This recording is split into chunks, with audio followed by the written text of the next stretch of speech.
ఉన్న బంగారాన్ని విడిపించి ఆ రోజు ఆన్లైన్ రేటుకే మేము కొంటాం. Sharma gold company. నమస్కారం, వెల్కమ్ టు సుమన్ టీవీ. నేను గీతాంజలి. అందరికీ దేవి శరన్నవరాత్రులు శుభాకాంక్షలు అండి. అమ్మవారి నవరాత్రులు చాలా చక్కగా చేసుకుంటున్నారు కదా. 8వ రోజుకు వచ్చేసాం. ప్రత్యేకించి 8వ రోజున అమ్మవారు ఏ విధంగా అవతరించారు, అవతార విశిష్టత, అలాగే అలంకరణలు చేస్తూ ఉంటారు. ఏ అలంకారంలో ఇవాళ మనం అమ్మవారిని కొలుచుకోవాలి, ప్రత్యేకించి ఎటువంటి నైవేద్యాన్ని సమర్పించాలి, ఈ అవతారంతో అంటే నవదుర్గలుగా అమ్మవారు ఒక్కో రూపం నుంచి మనకు ఒక మెసేజ్ ఇస్తూ ఉంటారు. అసలు ఇవాళ అమ్మవారు ఏం చెప్పదలుచుకున్నారు, 8వ అవతార విశిష్టత మనకేం చెప్తారనేది విందాం. వివరించేందుకు ప్రస్తుతం మనతో పాటు ఉన్నారు శ్రీ విద్యా ఉపాసకురాలు, లలిత పరివార్ ఫౌండర్, ప్రముఖ ఆధ్యాత్మికవేత్త అరుణా పేరి గారు. వారితో మాట్లాడి మరిన్ని విషయాలు తెలుసుకుందాం. అమ్మ నమస్కారం. నమస్తే అమ్మ. శ్రీమాత్రే నమః. శ్రీమాత్రే నమః. 8వ రోజు. నేను ఇంత చక్కగా నవరాత్రుల గురించి ఎప్పుడూ తెలుసుకోలేదమ్మా. ఇది 8వ ఎపిసోడ్ మనం చేయటం, ఒక్కొక్క రోజు గురించి చాలా చక్కగా ఎలా కొలుచుకోవాలో చెబుతూ ఉన్నారు. 8వ రోజు నవదుర్గల్లో అమ్మవారు ఏ రకంగా కనిపిస్తారో ఆ అవతార విశిష్టత తెలియచేయండి అమ్మా ముందుగా. తప్పకుండానమ్మా. మనకి 8వ రోజు అష్టమి. అష్టమి రోజుని ఈ నవరాత్రుల్లో మనం మహాగౌరి రూపంలో పూజిస్తాము. మహాగౌరి అవతారంలో వస్తారు ఆవిడ. గౌరీ అంటే చూడండి, మనకి మంగళప్రదము. గౌరీదేవి అంటేనే శుభప్రదము, మంగళప్రదము అంటారు. ఇక్కడ మహాగౌరి అవతారము మనం చూసుకున్నట్లయితే ఇక్కడ వేరు ప్రాంతాల్లో అందరూ కూడా గౌరీ అమ్మవారిని చాలా బాగా పూజిస్తారు. గౌరీ అంటేనే అందరికీ కూడా, ఎందుకంటే అమ్మవారే కాబట్టి. మా నార్త్ సైడ్ లో అయితే తీజ అంటారు చూడండి. తీజ్ అంటారు. అది గౌరీ అమ్మవారిని పూజిస్తారు. అలాగే ఇటు సైడ్ మనం బతుకమ్మ చూస్తే గౌరీ అమ్మవారిని పూజిస్తారు. అలాగే మంగళ గౌరీ వ్రతం, మనం శ్రావణ మాసంలో వచ్చే 4 వారాలు మంగళ గౌరీ వ్రతము, అమ్మవారి యొక్క గౌరీ వ్రతం చేస్తాము. నిజంగా ఈ గౌరీ అమ్మవారి యొక్క విశిష్టత ఇంత అంతా కాదమ్మా. మహాగౌరి అని ఎందుకన్నారు? అమ్మవారు ఇప్పుడు ఒక్కొక్క స్టేజ్ మనం దాటుకుంటూ వచ్చాము. వచ్చిన తర్వాత ఆవిడ ఏం చెయ్యాలో అంతా చేసింది. చేసిన తర్వాత ఇక్కడ ఆవిడ ఒక మహా అంటే ఒక గొప్ప పేరు తెచ్చుకుంది. ఇన్ని చేసుకుంటూ వచ్చి తన పనులు, తన కర్తవ్యం అంతా చేసుకుంటూ వచ్చి ఇక్కడ మహాగౌరి అని ఒక పేరు తెచ్చుకుంది. అంటే అమ్మవారు ఏది చెయ్యాలనుకుందో, ఏది చెయ్యడానికి వచ్చిందో అవన్నీ చేసుకుంటూ వచ్చింది. ఇక్కడ ఒక పేరు, ఒక రికగ్నైజేషన్ అంటాం చూడండి, గుర్తింపు. అమ్మవారు ఒక మహాగౌరి అనే ఒక గుర్తింపు తెచ్చుకుంది.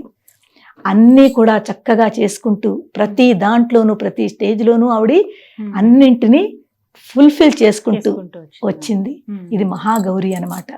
అమ్మవారి స్తోత్రముల్లో సర్వమంగళ మాంగళ్యే శివే సర్వార్థ సాధికే శరణ్యే త్ర్యంబకే గౌరీ నారాయణి నమోస్తుతే.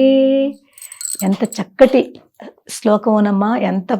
దాని వెనకాల ఎంత మీనింగ్ ఉందంటే, అమ్మవారు త్రయంబకే దేవి. ఎవరెవరు త్రయంబకే? 3 దేవులను, మహాకాళి, మహాలక్ష్మి, మహాసరస్వతి. ఈ 3 రూపాలు కూడా ఈ గౌరీదేవి అనమాట. 3 రూపాలు, 3 శక్తులు అమ్మవారిలో ఉన్నాయి.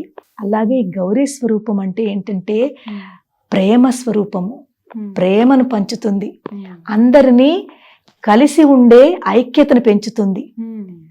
ఇక్కడ అమ్మవారు ఐక్యతను పెంచుతుంది, ప్రేమ పెంచుతుంది. అలాంటి మంగళప్రదమైన ఈ గౌరీ అమ్మవారిని మనం మంగళ గౌరీ అని కూడా పిలుస్తాము. అలాంటి చాలా అద్భుతమైన శక్తులు అమ్మవారిలో చాలా ఉన్నాయి. ఈ అమ్మవారిని ఒకసారి ఆ పేరు తలుచుకుంటేనే మనలో ఆ మంగళప్రదమైన మంగళాలు మనలో జరుగుతూ ఉంటాయి.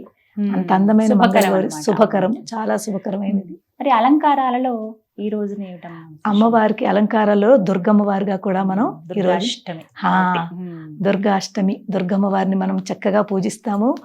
ఏ పర్పస్ గురించి దుర్గమ్మవారు వచ్చిందో ఆ దుర్గామ్మని ఈ రోజుని దుర్గా అవతారణ, దుర్గా అలంకరణలో చాలా చక్కగా అలంకరిస్తాము. అమ్మవారికి చాలా వేరు చోట్ల వేరు రకాలుగా.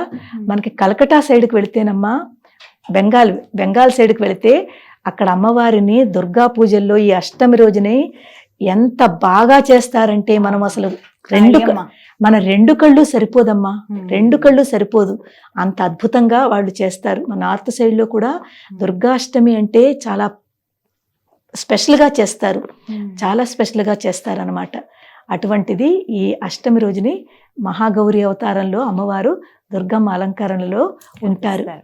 ఈ రోజున కూడా అమ్మవారికి పులగం చాలా ఇష్టము. మా నార్త్ సైడ్ అయితే ముక్కలన్నీ వేసి కిచిడి అంటాం అనమాట. అన్ని ముక్కలు వేసి చక్కగా ఎంతో నెయ్యి అది పోపు పెట్టి కిచిడి చేస్తారు.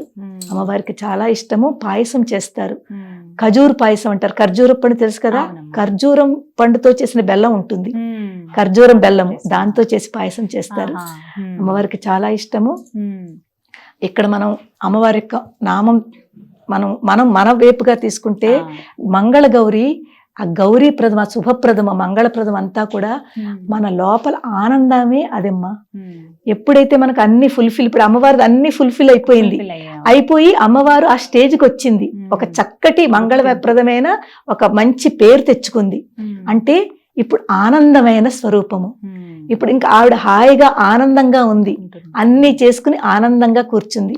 ఆ ఆనందం మనకు కూడా కావాలి అంటే మనలో ఉన్న ఇవన్నీ కూడా ఈ 8 రోజుల్లోనూ 7 రోజుల్లో మనం అన్నీ కూడా తగ్గించేసుకుని, మనలో ఉన్న నెగిటివిటీ, మనలో ఉన్న ఈ దురాలోచనలు ఇవన్నీ తగ్గించేసుకుని మనం కూడా ఆనందంగా ఉండే స్థితికి రావాలి.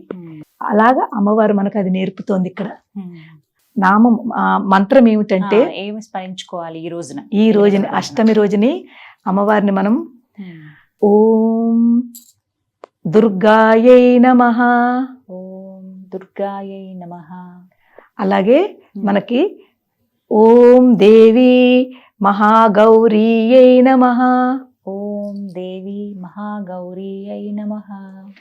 ఈ నామస్మరణ చేసుకోండి. చెప్పలేని ఒక చక్కటి ఎనర్జీ మీ బాడీలో ఫామ్ అవుతుంది. ఎంత ఎనర్జీ ఫామ్ అవుతుందో ఆ గౌరీ అమ్మవారైనా దుర్గా అమ్మవారు.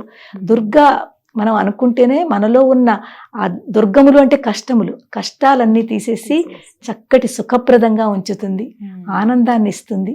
అదేనమాట అమ్మవారు ఇచ్చేది మనకి ఒక రక్షణ, చక్కటి ప్రొటెక్షన్, రక్షణ అన్నీ చేస్తుంది. అదమ్మా. ఈ విధంగా 8వ రోజున అమ్మవారిని కొలుచుకుంటారు. యథావిధిగా వాళ్ళు పీఠం పెట్టుకుని చేసుకునే వాళ్ళు పంచోపచారము, షోడశోపచారము రోజు ఎలా చేస్తున్నారో అలా చేసుకుంటారు. చేసుకోలేని వాళ్ళు పాపం ఓం దుర్గా ఏనిమా చక్కగా మంత్రం చదువుకోండి, అమ్మవారికి మనసులోనే మానస పూజ చేసుకోండి. చాలా చక్కగా వివరించారమ్మా. నమస్కారం. శ్రీమాత్రే నమః. శ్రీమాత్రే నమః.